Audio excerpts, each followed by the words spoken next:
शिव महापुराण की कथा कहती है, आप अगर विश्वास रखे हो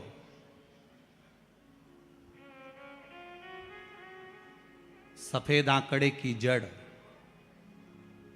जिस नारी का संतान नहीं हो, गर्भ नहीं ठहरा हो, सफेद आंकड़े की जड़, जिस देव अधिदेव महादेव की कथा जिस तुम्बरुका जी ने श्रवण कराई है, शंकर भगवान जिनके सामने बैठकर शिव पुराण की कथा सुन रहे हैं, उन तुमरुका जी का नाम लेकर शिवलिंग पे से 21 बार घुमाकर मंदिर में ही कमर पर 7वें दिन रजस्वला धर्म के जो बांध लेता है और एक पीपल का पत्ता अवधूतेश्वर महादेव का नाम लेकर शंकर पर चढ़ाकर उसको गाय के दूध में उकाल कर रात्रि को दोनों पति पत्नी अगर पीकर सोते हैं, 3 महीने में भगवान भोलेनाथ उसकी गोद भर देते हैं। ये शिव तत्व।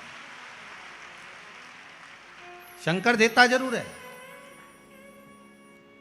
माता अंजना के यहां स्वयं शिव महापुराण की कथा कहती है, स्वयं शास्त्र वर्णन करता है, माता अंजना माता के गर्भ से संतान नहीं हुई। 42 वर्ष की माता अंजना हो गई थी और 42 वर्ष की होने के बाद भी माता अंजना के गर्भ से संतान नहीं थी। जब संतान नहीं हुई तब बार बार निवेदन करा महाराज केसरी से, तब नहीं संतान हुई तब अपने पिता से जाकर निवेदन करा, पिताजी गौतम बाबा से निवेदन करती है माता अंजना कि मेरे गर्भ से संतान नहीं, मुझे औलाद नहीं, क्या करूं? तब गौतम बाबा ने कहा एक पार्थिव शिवलिंग का निर्माण करो, मिट्टी का शिवलिंग बनाओ, उसकी पूजन करो। और माता अंजना उस मिट्टी के शिवलिंग के पूजन में ऐसी लीन हो गई कि मिट्टी का शिवलिंग का निर्माण करती, पूजन करती। एक बार देवाधिदेव महादेव ने कह दिया, जाओ पार्वती जरा जाकर पूछो कि अंजना को चाहिए क्या,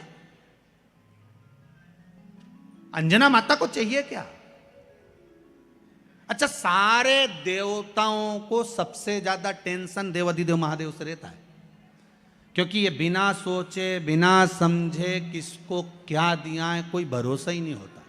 एक बार तो ब्रह्मा जी ने खुद ने कह दिया, साहब हमको तो इस्तीफा दे दो, हमको नौकरी करना ही नहीं बैकुंठ में बिल्कुल भी। तो भगवान विष्णु ने पूछा हुआ क्या? बस प्रभु, राजा श्वेत की अंतिम समय, प्राण छूटने का दिन, उसको यमराज लेने के लिए गए और देवाधिदेव महादेव वहां खड़े हो गए और क्या कहे, लेके मत चले जाना, उसकी अंतिम सांस, और क्या कहे, लेके मत जाना। और मेरा बेटा जब लाने लगा तो उसके प्राणों को हर लिया, यमराज ही मर गया। फिर मेरी पोती गई मृत्यु देवी, उससे कहा उठा ला राजा श्वेत को, वो राजा श्वेत को जैसे ही मृत्यु देवी ने फांस डाली, भगवान शंकर ने उसको भी मार दिया। अब बताओ, सूर्य नारायण भगवान बोले कि मेरा बेटा भी मर गया, मेरी पोती भी मर गई, अब बताओ क्या करें? तो भगवान ब्रह्मा जी ने शंकर जी से जाकर कहा, भोलेनाथ ये आपकी आदत बहुत गलत है, जब इसको मरना था तो आपने क्यों बचाया? शंकर जी बोले मेरे मंदिर में बैठा था, जगह तो देखो कि कहां बैठा है।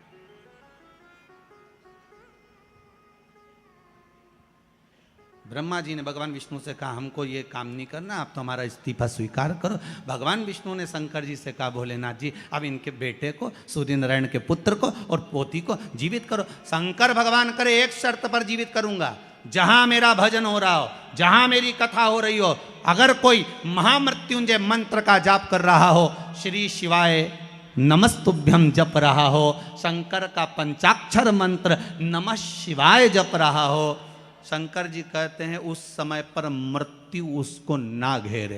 तो इतने में सूर्य नारायण भगवान कहते हैं, शपथ लेता हूँ, संकल्प लेता हूँ, जहाँ आपका नाम होगा, अगर पृथ्वी पर कोई मरने का भी समय आ गया तो पहले आपसे पूछा जाएगा, उठा ले।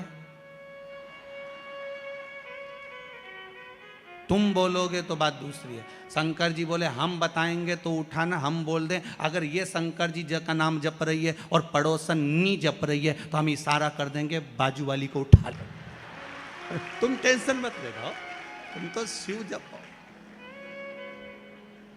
अब क्या सोचना, अब सोचो क्या? इसलिए शिव का धीमा बजाओ भोलानाथ डमरू।